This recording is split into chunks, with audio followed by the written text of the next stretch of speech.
everybody. Thank you for joining us for this live.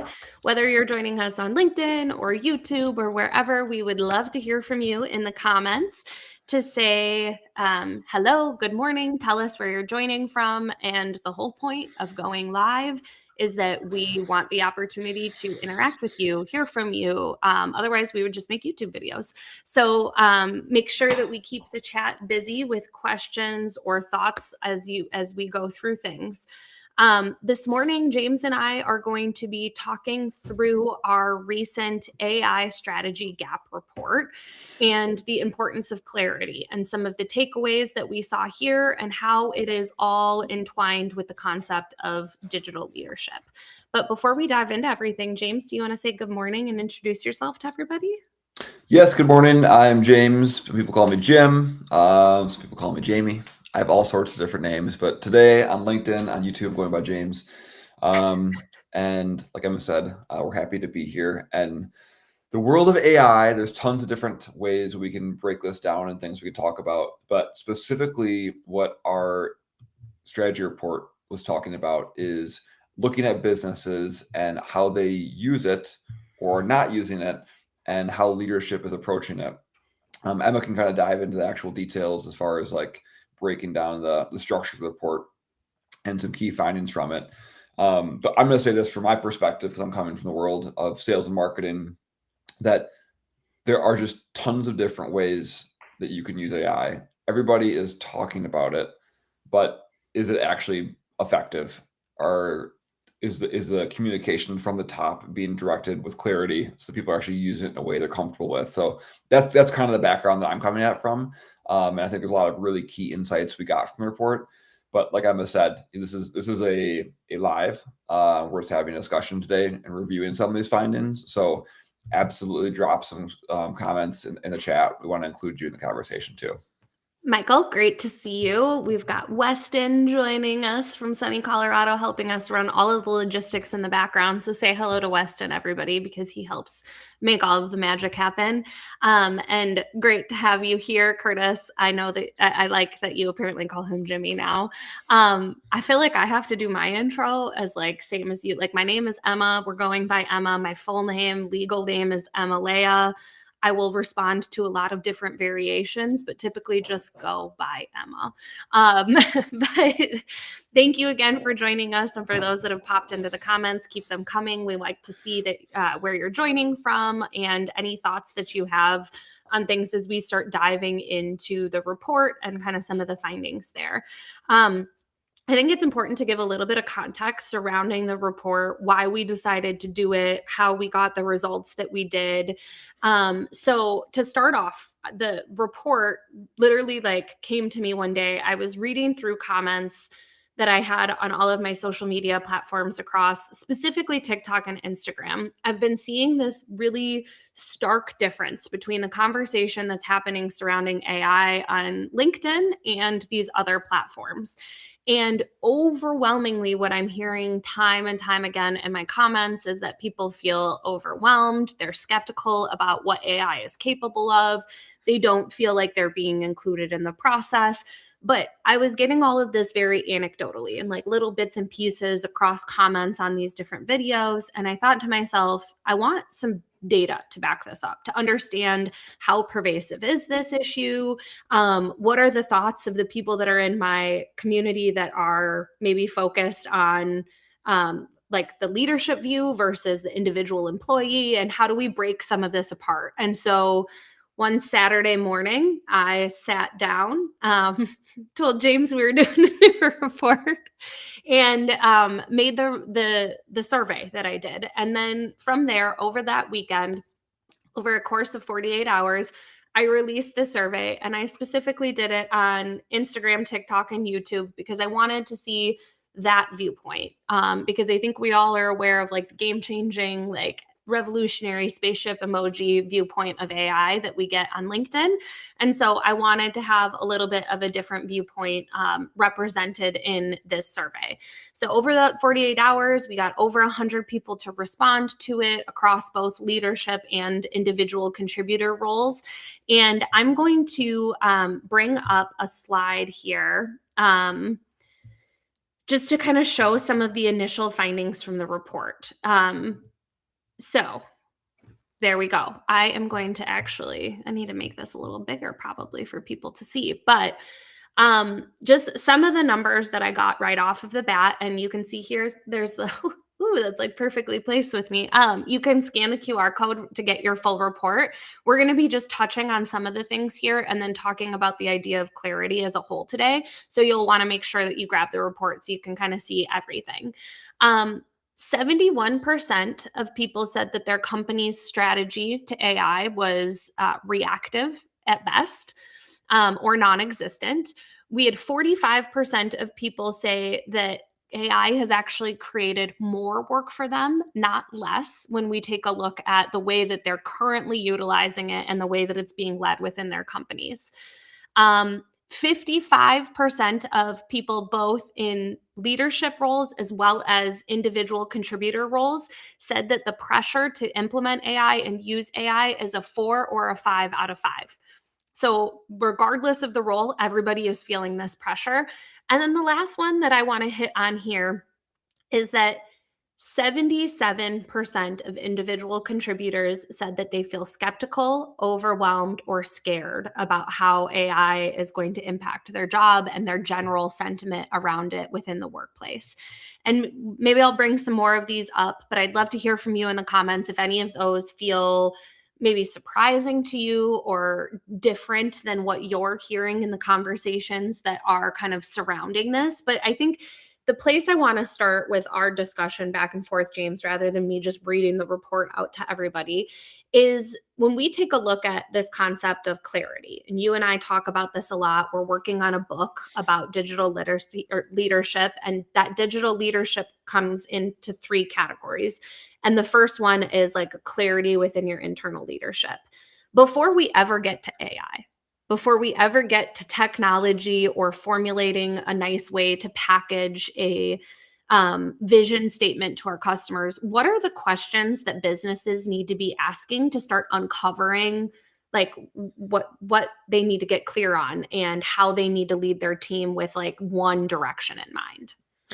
Yeah, I think the thing that technology, the siren song of technology in this case is AI, but there's definitely this has happened plenty of other times. Cloud computing recently, NFTs, blockchain, right? All these different things, and I'm there's validity in all those different things, including AI, and we use AI within our business too.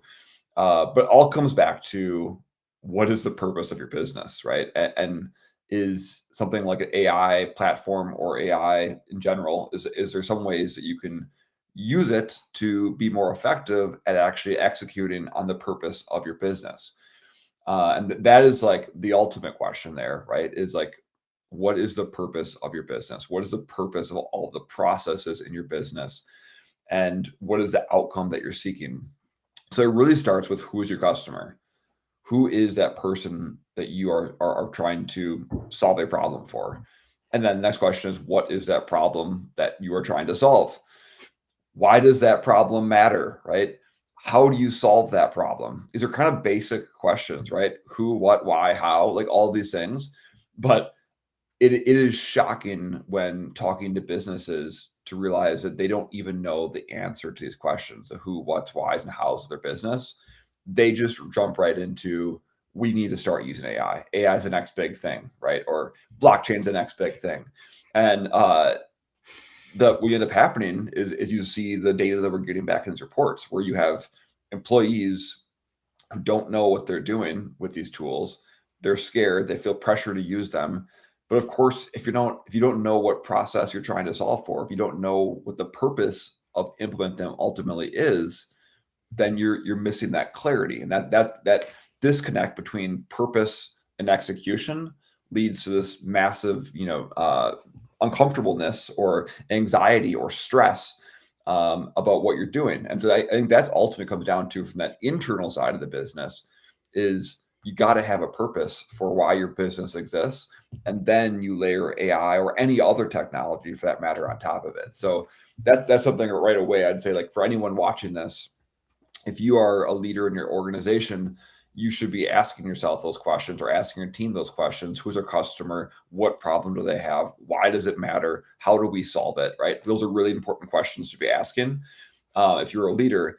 And if you are someone who's an individual contributor trying to figure out how to use something like AI, start asking either yourself those questions so that your individual projects can be leveraging AI better for those purposes, or push back on your executive team, push back on your leadership and say, what is the purpose here? Why are we doing this? How does this help our customer solve their problem better? Because you have tons of stories, Emma, of how AI is being misused because companies are trying to use it for the sake of, they feel pressure to implement it for efficiency purposes, but forget the fact that, oops, we have a customer. We have a customer that's buying things from us that cares about user experience. I mean, maybe you can talk about the hotel chain that used the chatbot is a good example of that in my mind, but maybe other examples too you want to share. Yeah, well, there's a couple of things that I want to kind of dive into that you mentioned there. First is this concept of businesses really identifying who their customer is, and not broadly, but truly understanding exactly who they're serving, and then how and where this type of technology can be used to serve the customer, right? And when I take a look at some of the information in the report itself, let me pull it back up. I messed it up, so it's going to take me a second. Here we go. I want to bring this slide up, and this is the first key finding, and I already mentioned this concept, and this was the pressure that people are feeling tied to using AI. And so the question that I asked is a scale of 1 to 5, or I'm sorry, 0 to 5, 0 being no pressure at all, 5 out of 5 being the pressure is so intense. Where are you on the scale of feeling like you need to use AI? And I thought that this was really interesting. You can see both from the leadership and the individual contributor perspective that 55% of people said it is a 4 or a 5 out of 5, meaning almost everybody who took this, or not almost every, over half the people that took the survey are feeling pressure in an intense way. And you can see executives maybe feeling it a little less when we start getting down into the lower percentages or the lower intensity. But individual employees are all feeling this pressure. But the piece that I want to bring up, tied to what you were just saying, is that anytime we introduce new technology, anytime that we change a process, anytime we want people to buy in on something that we're doing, we need to have a why.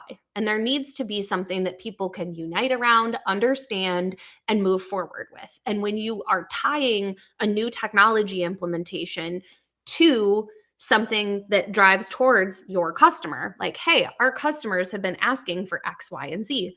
This is how we're going to be able to do that. We're going to use this technology in this way to enable us to serve our customers better. Your employees might not be deeply happy about what your solution is, but they at least understand why they're doing it. Now, when we look at AI and the adoption of it, and probably the aggressive push towards it, I think that there is something really interesting here. When I asked leadership specifically why they were introducing AI, 37% of them said that they want genuine efficiency gains, which is good. That's what the technology is there for. That's kind of the thought process behind why we would want to bring AI in. But what I think is interesting is 26% of those leaders said competitive pressure, and another 11% said board or investor expectations. So just as many leaders said, we want to bring this in because of genuine efficiency, as said, actually, it's just external pressure from the marketplace or people that are on our board or our investors that are pushing. And that's not your customers wanting it. That's not your customers seeking something from you.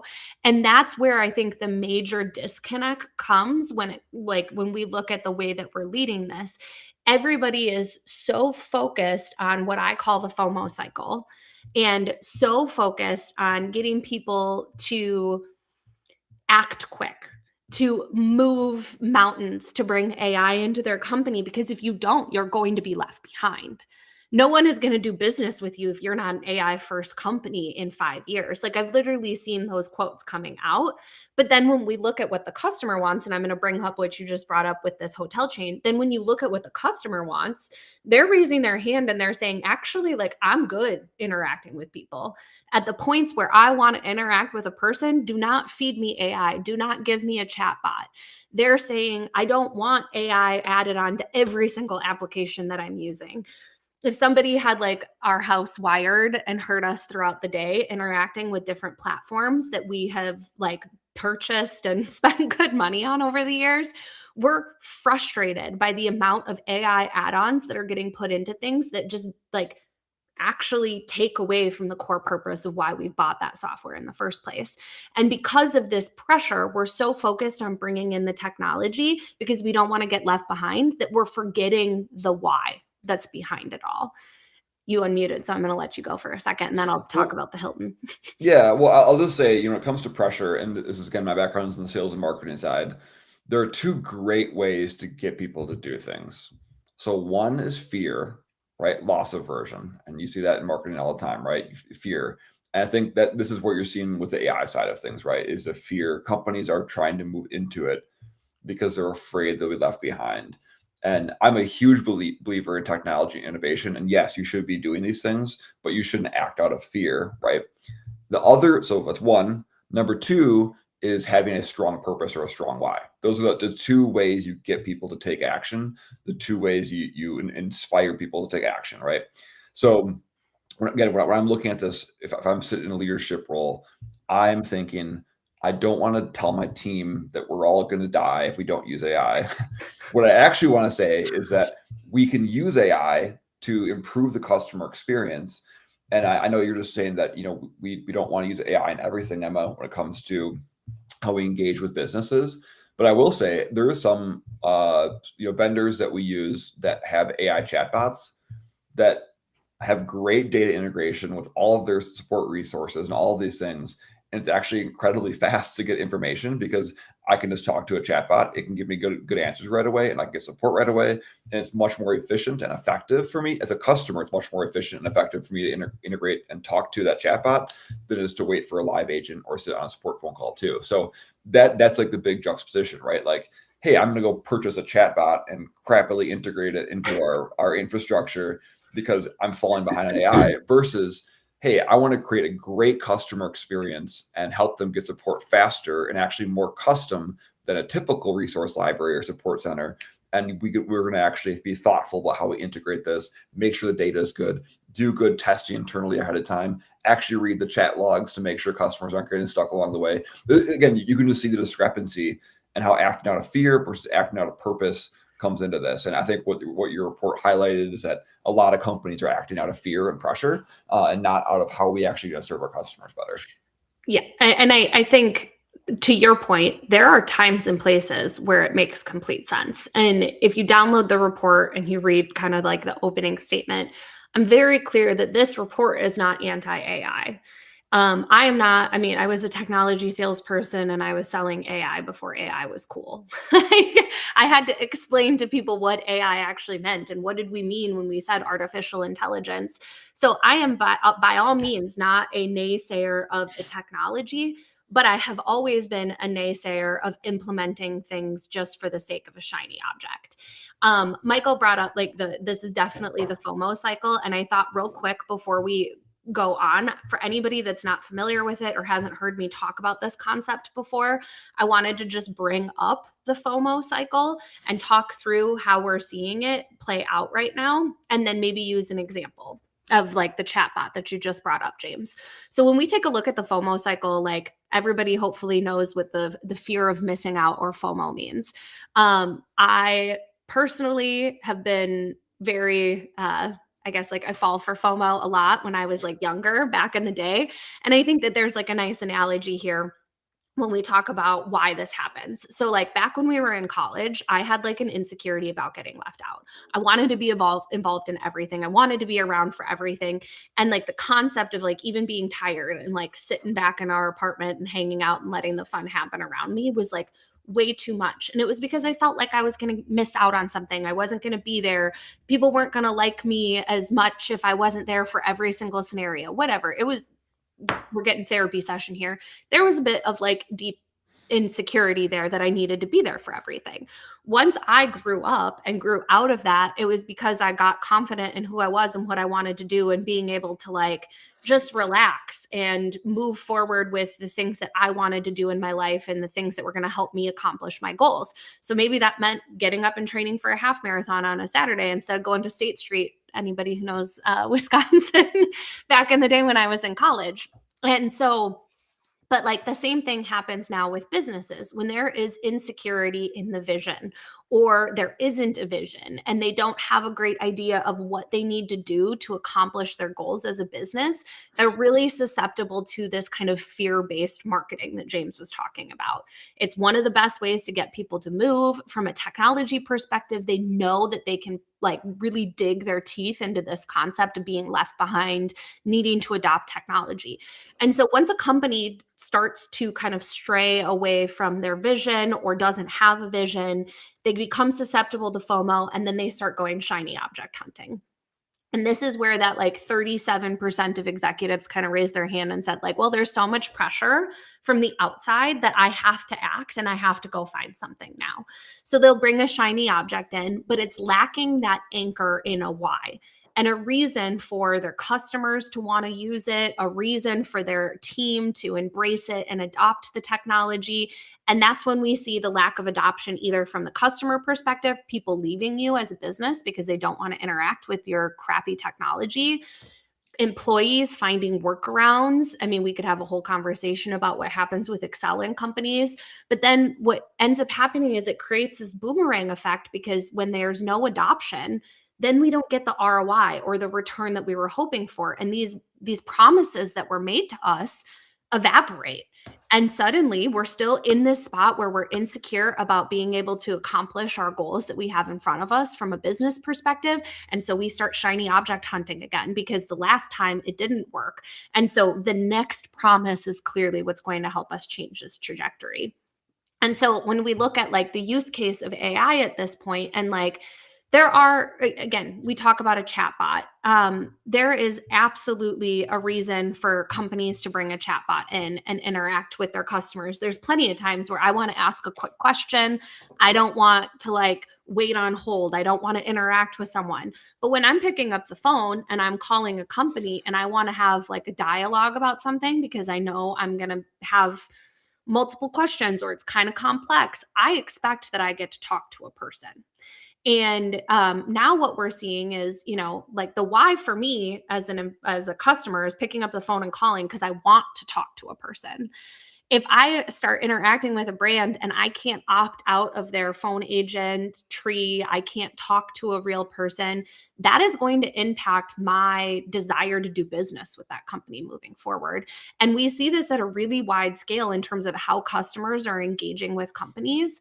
And there's a viral video of a woman calling a hotel and trying to talk to a human and just like almost being gaslit by this AI agent telling her that it's authorized to answer her questions. Don't worry, it can't answer her questions. She's asking for a person. And at the end of the video, she's like, I'm done. I'm not going to stay with this hotel chain anymore.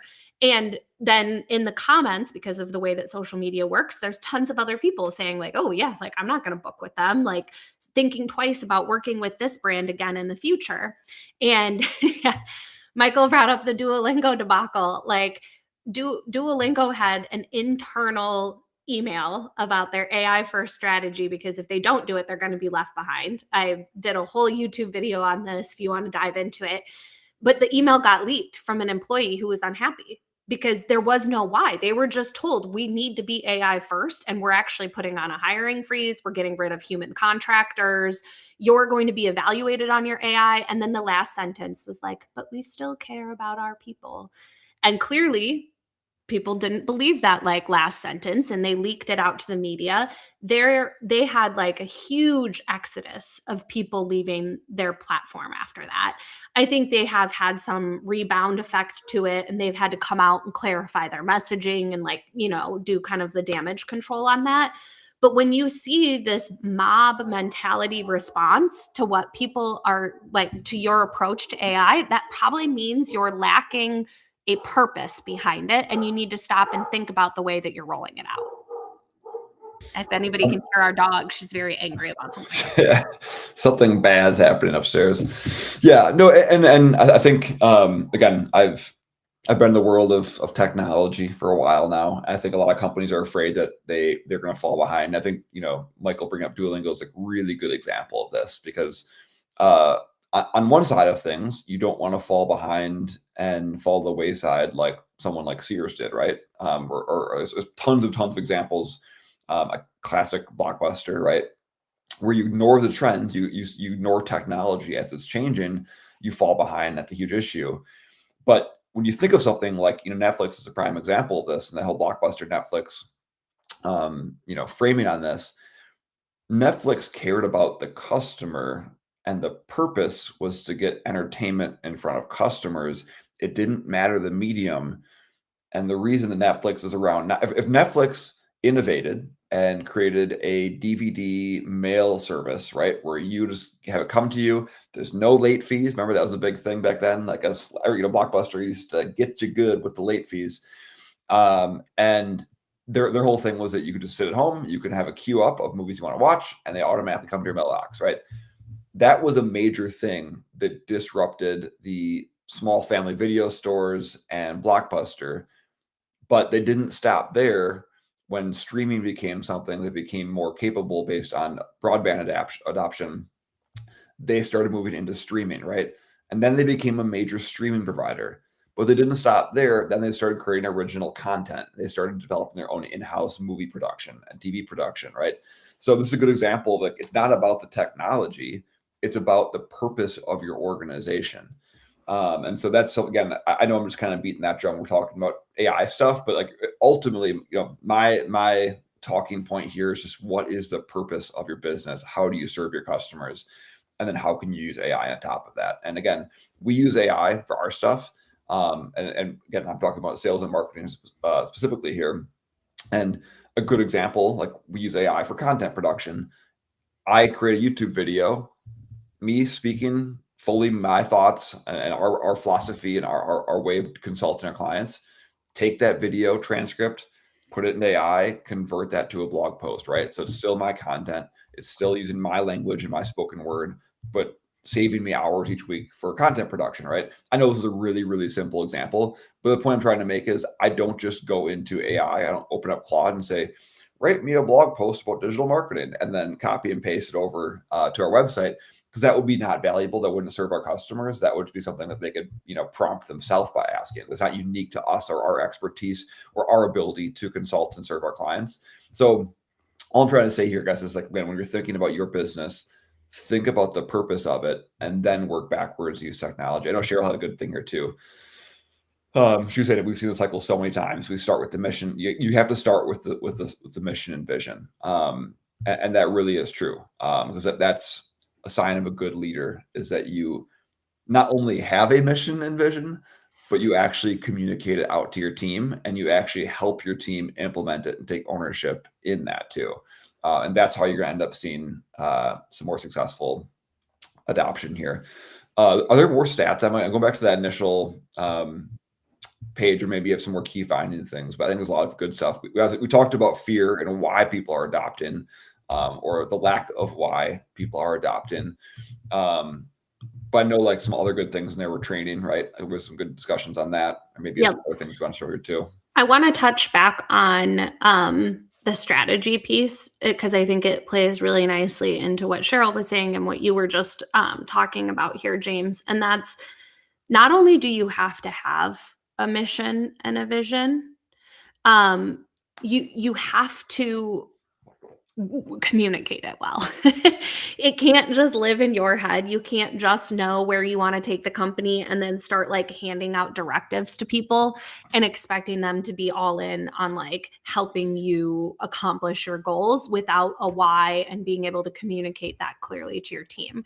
And so I already touched on this concept of 54% of people saying like their company's response to AI is reactive at best. They're following trends, they're just looking.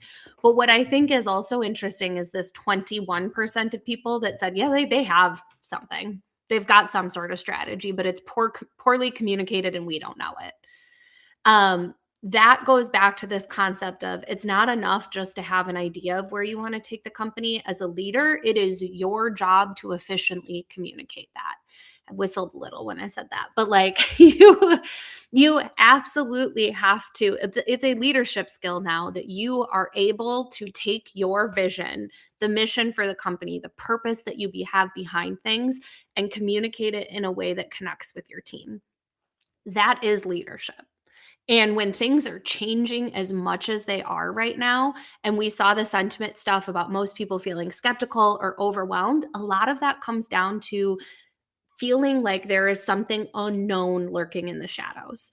And when you look at like why people are afraid of change or why people push back on adopting things, it's always this unknown. And it's kind of the same reason that kids are afraid of the dark.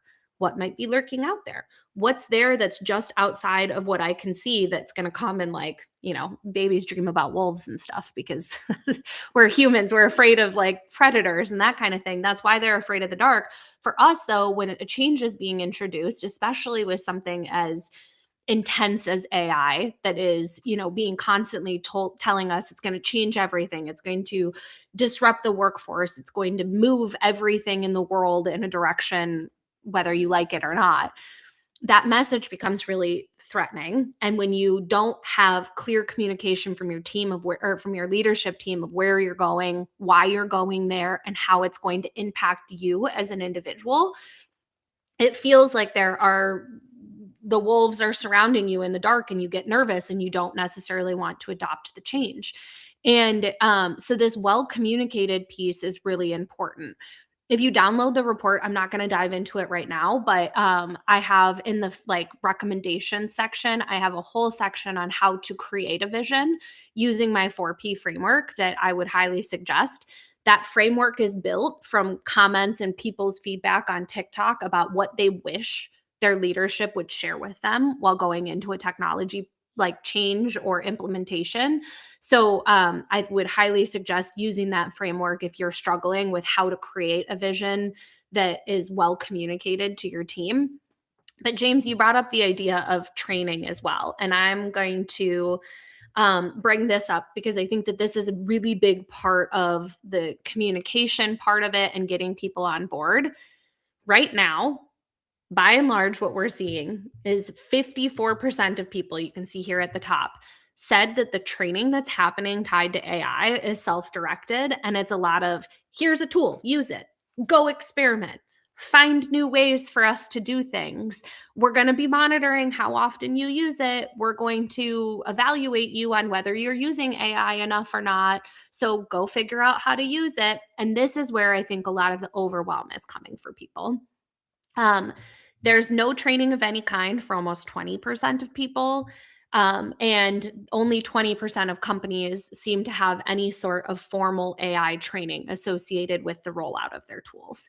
And when it comes to communicating the value, when it comes to helping people understand where to experiment and all of these things, training is so essential to not only getting the adoption so that people know how to be effective, but with something like artificial intelligence, there is so much for people to learn. There is not only just the high like AI, like we're talking about right now, that's the umbrella term, but there's a big difference between generative AI and Copilot and how people might be using it in that use case in comparison to computer vision that's being used on a manufacturing floor. AI has a lot of different flavors. It's got a lot of different components that play into this larger category of the technology. And if we don't spend time educating people on that, if we don't spend time helping them figure out how to be effective in using these tools, helping them understand where it's a good tool, when it's not viable, then they are left to their own devices of having a 40-hour a week, maybe more job and then defaulting to using it when it's really easy and they know that it might be able to help them shortcut or get through their work faster, but maybe create a less good product because they don't even know how to discern what's a good output and what's not a good output. And so I know, like, this training side of things is very important to me. But I also think the lack of training leads to another component of this. And I can't, I'll have to pull up the comment here in a minute. But the other component of this is that, like, as people are using the tools, what's ending up happening is some people are using them as shortcuts. And I'd be curious if anybody in the comments has had this feeling or run into this before. But, like, maybe a colleague is using generative AI and they are not great at discerning whether the output is valuable or not. And they use generative AI, to your point, they slam the keyboard, they say, give me a blog post on this. And then they all of a sudden hand it over to the person who's supposed to be another set of eyes for them that previously could have caught a couple of commas, but now they're reading it and they're confused and it's AI slop and they're having to rewrite it all. The work is transferring to different places because we are lacking this training. You're muted. There you go. I know. Yeah, I think there's layers to that too, and there's a whole side of things related to safety and data privacy, and like if you don't train people, are they going to upload sensitive information into different LLMs that, like in theory, it's private data, but it's leaving your company's infrastructure and moving to a different company's infrastructure. So there's tons of different things around that. But I think, another thing that popped in my mind related to this report and some of the things we were just talking about here, and companies saying, hey, we have this AI directive, we need you to actually implement it. It's funny, we just had a friend the other day tell us that they had a company all hands meeting, and the all hands meeting was basically like, just go do AI. Like we need to do AI now. And this is a fairly large organization. That was their company. That was on the agenda for that company meeting. And, I think a lot of people get afraid if you are an individual contributor and you're not sure how to use AI correctly, you're not getting training on these tools, you're not sure how it fits into the bigger vision for not just your company, but also your role. That's when you get fear. And it doesn't help the fact that all of these software vendors are out there pushing that, like, half of white collar jobs will be gone in 3 years and all these different things. And I always laugh when I see that kind of stuff, because you just have to open up a history book, right? Like during the Industrial Revolution, some jobs were lost, but a lot more jobs were created, right? And a lot more, the economy grew a bunch from it. When we started using oil for fuel instead of wood burning, steam engines and that type of thing, surprise, surprise, maybe some forestry jobs got left out. We stopped cutting down so many trees to heat homes, but all of a sudden, like, our homes became much more effective at being heated. When the internet came out, right, and in computing, there's a huge thing of that all of a sudden these poor office workers can't push papers around anymore, and they have to use computers. Like, all jobs will be gone. All these, paper pushing jobs, but surprise, surprise, like, our economy grew like crazy. So I'm in the boat that, like, something like AI, this is a major thing that's happening for sure in terms of productivity and the impact on the economy.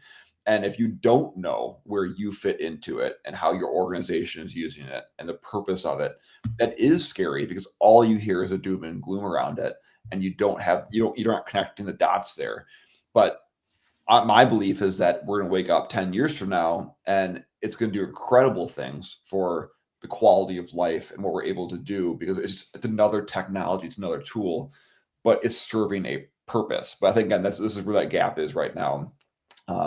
Yeah, I know Michael's got a comment there in YouTube, and Emma's got a lot of strong thoughts on this, I know too. But AI is a perfect excuse to reduce workforce, right? Like, or maybe they just, these companies overhired during 2021 when interest rates were super low and they have some extra workforce, and this is just an excuse to do it. And I will be the first to say that there are jobs that will be impacted by it. This is something that is going to absolutely make a difference. Like, some jobs will no longer make the same sense that they do now, but it doesn't mean that as a benefit to society and a benefit to most individuals, this is not going to be a good thing if you know your place in it, if you can see the purpose behind it too. We've got a podcast episode releasing today talking specifically about like reduced workforces and some of the messaging.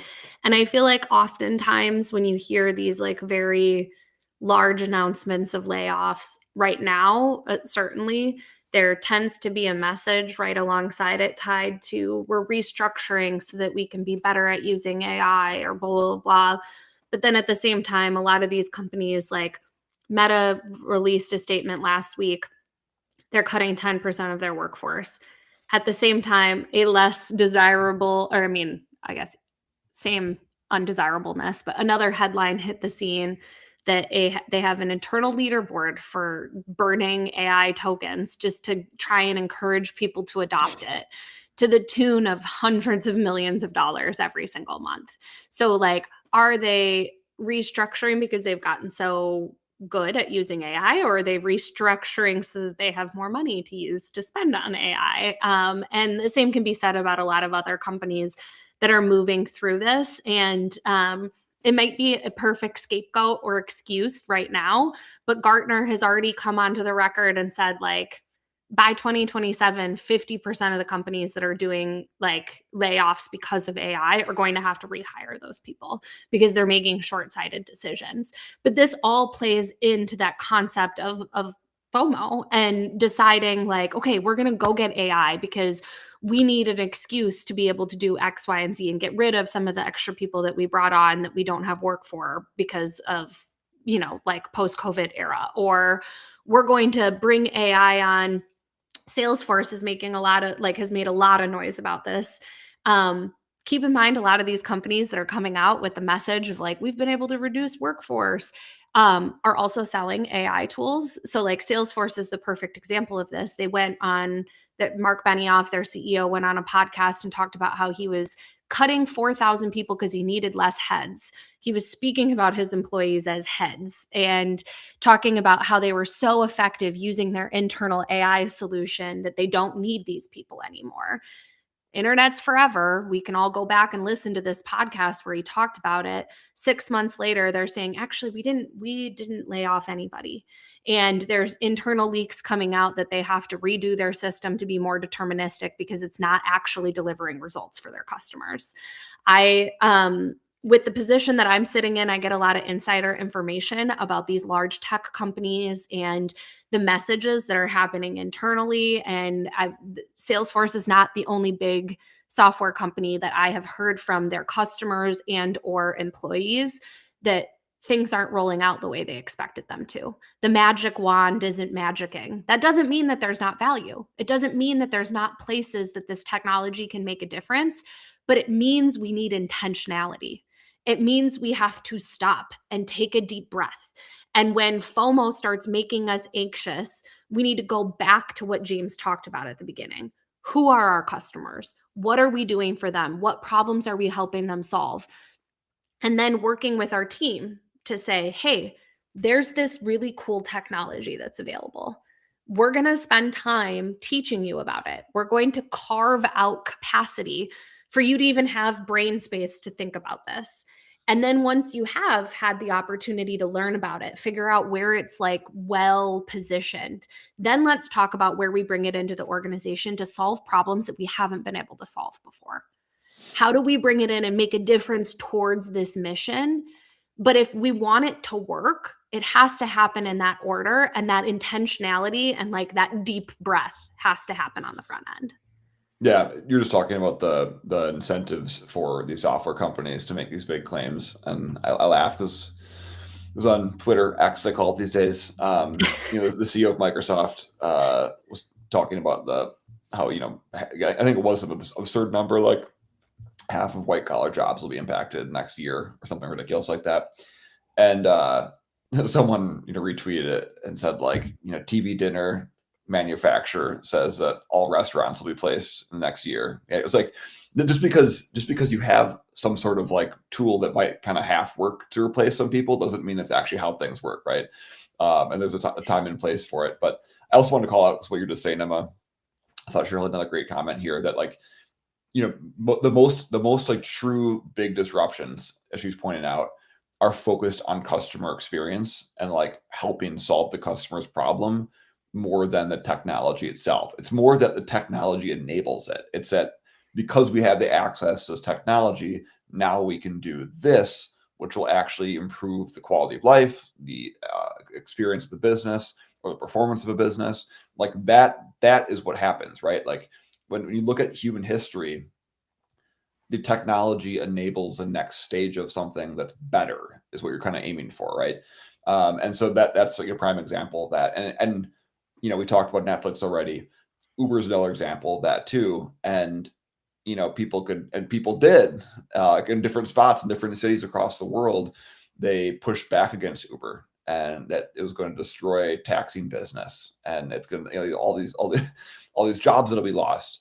And I can tell you from a customer experience that dealing with taxis, I'm not going to swear, it really sucked. It was a bad experience the most, and I've had plenty of bad taxi ride experiences. But it's really, really nice to get to the airport or be in a big city, pull up my Uber app, press two buttons, and have someone there who I can see ratings, and that's much more. And it's set up with my credit card automatically. Like that's a good customer experience, and a lot of people got jobs because of it. A lot of people got side jobs on Ubering to help pay down their student loans, all these different things. Like there are some benefits even to the people that got disrupted. But that's a huge thing here. And I think that's something that came out when looking at this report. Really my big takeaway of all, in conjunction of all the data, is just that companies don't know what the hell they're doing. And people are just acting out of fear, both leadership and individuals. I would actually say, and it came out data, more so the individuals are afraid right now. So if you're watching this and you're like, hey, this is, I feel that too, or I'm thinking about that in our business. This is the call to action here, is really to get intentional. It's really to be intentional about what the purpose of what you're doing is. And yes, this is a crazy cool technology that enables some great things. And even this weekend, I was doing some of that vibe code and the Gen Z kids are doing, and it actually was really cool. And it was something where, we're consultants, right? And we do a lot of analysis for our customers. And now something that would have taken me many, many weeks to code from a web development side of things, or a couple thousands of dollars to do with a web developer, I can now do in 3 to 4 hours using technology. I know that the technology isn't good enough to create a non-buggy, massive application piece of software. I know its place. I know its purpose. I know that I'm doing this because I'm trying to serve our customers better. I'm trying to serve our audience better, not just our customers. But that was the big takeaway for me on this, is just that like these companies don't know what they're doing, which means there's a lot of opportunity for people to step up as leaders in their organization to make that purpose clear. I think the intentionality piece was definitely something that came through for me. But I think more than that, it's the approach that we're taking to leading with our team too. And that training component being so important.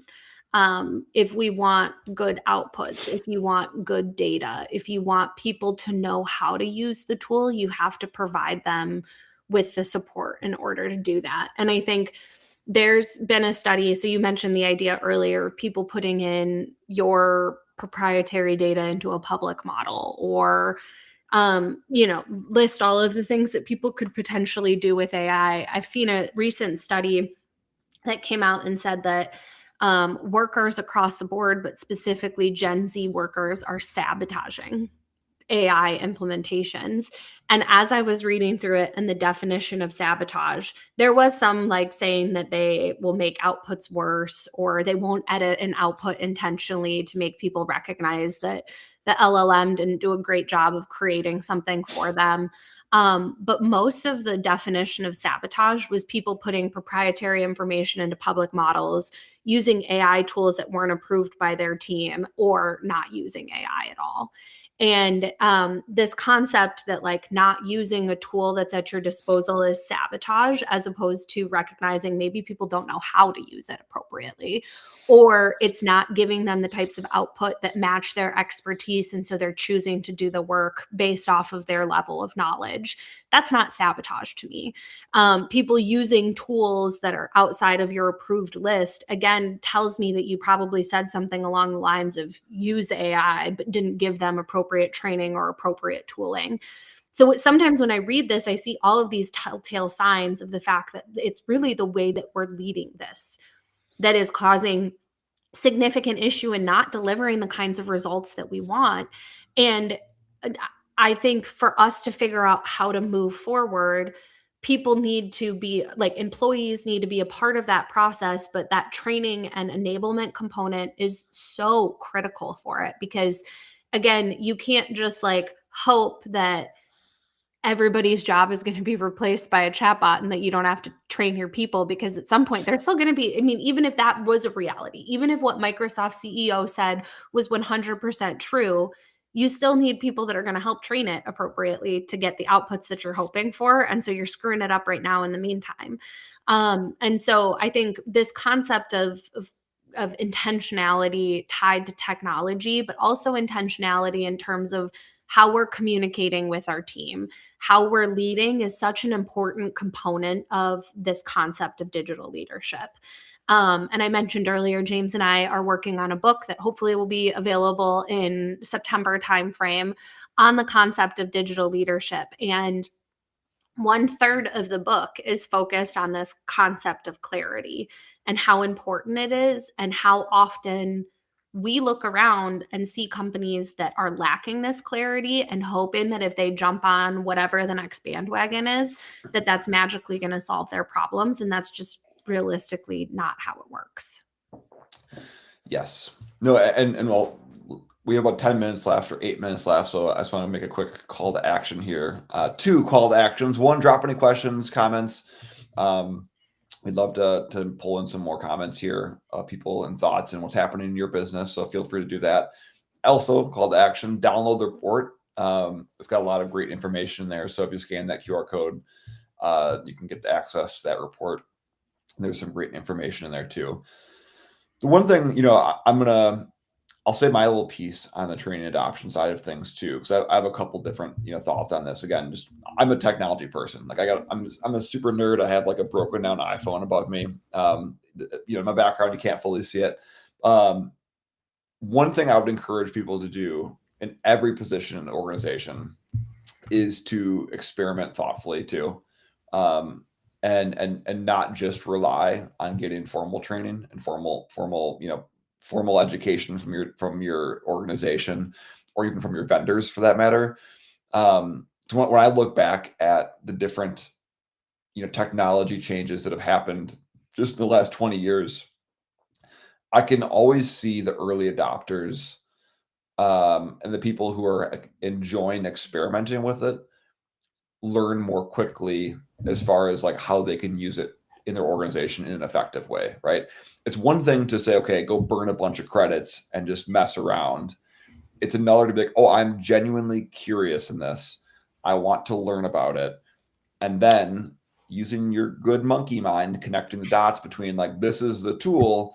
Oh, wouldn't it be cool if we did it over here to improve the customer experience, right? But the only way you can do that is with experimenting.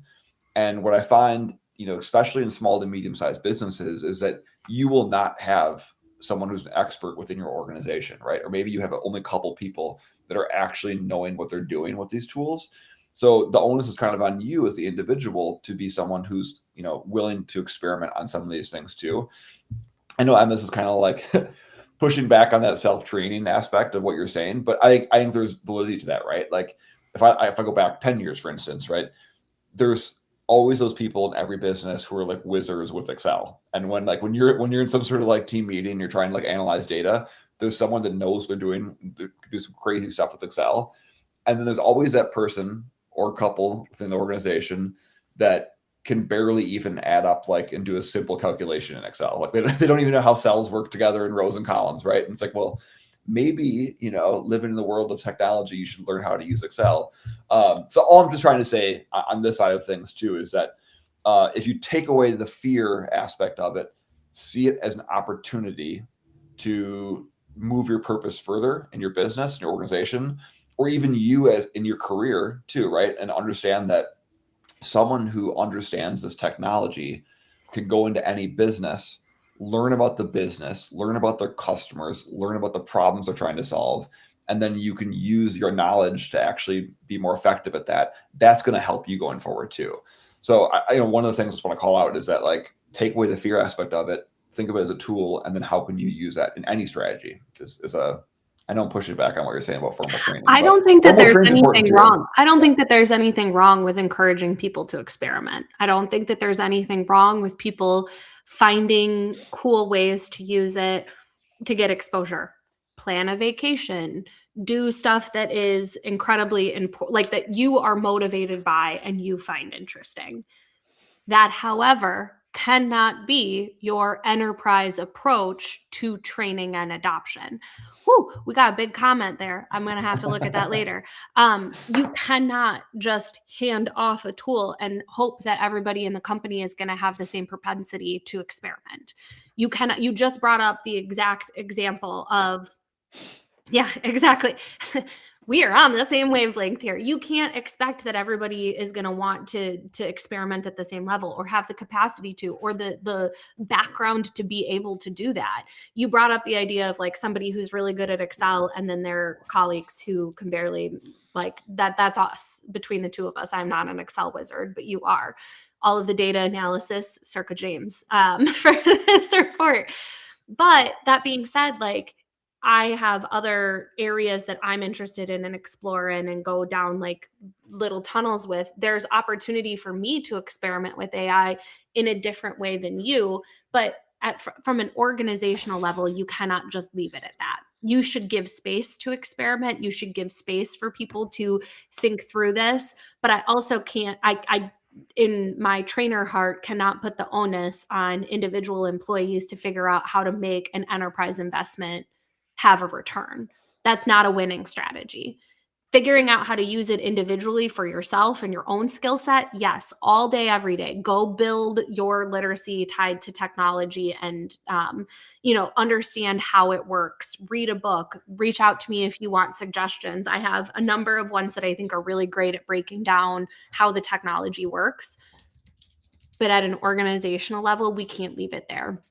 And at an organizational level, we cannot just like say, use these tools because we invested a lot of money on it. And that feels like overarchingly from this report and what I hear anecdotally from people across platforms, there is a lot of, we spent a lot of money, so use it. And it's kind of like looking at your kids and being like, I spent good money on that. People in China want that food, like the old like adage, like there's hungry, or it's Africa, sorry, hungry children in Africa. So like that like mentality doesn't get your kids to like want to eat their full plate of dinner. It's not going to make people want to invest in spending time and energy on learning how to make something you spent a lot of money on be successful. So we need to take a different approach to the way that we're leading it. Yes. Actually, I mean, books over here that we need to read in the comments, but sorry, James, go ahead. No, I was going to say, right, and this is probably too big to even fit on screen, right? It is, okay. So Shava had a really good question, a comment, I guess, too, right? That we're kind of in the valley of despair when you look at the hype cycle, the Gartner hype cycle, right? And I 100% agree with that. And I was just having some conversations with some people this morning about that too, how, there's people are kind of like, okay, this is the initial wave excitement. Look how cool this is. Look at all these powerful things it can do. But they're now starting to realize there's a layer deeper to that, right? Like, is the data actually good? Is it connecting to the right things? Is it actually empowering our team, or is it confusing them? Is it confusing our customers, right? And all of this stuff will get fixed in the next wave of things. And that's when you leave the valley of despair, when all of a sudden there is a major gain in productivity and what's happening, because you're able to get through those initial things that are sticky here, right? Again, smartphones, internet, cloud computing, all these things that we, in the last 20 years have came out and disrupted a lot of things. There was the initial wave of things, And Amazon's a prime example there. They were an initial Web 1.0 company. Their stock price crashed like 75-80% after the dot-com bust. Then they came back because all of a sudden people kind of started to realize, like, no, there is value here. There's value to serving your customers through online retailers. So I think we're in the same boat here with this, and what this report just shows is that we are slipping into that valley of despair. But I'm someone that sees it as an opportunity, sees it as an opportunity that you can actually be thoughtful about it and grow because of it too. I see some comments from Ian as well tied to this idea of like not abandoning your expertise, but setting yourself up as an individual, but also from an organizational level, needing that training and support.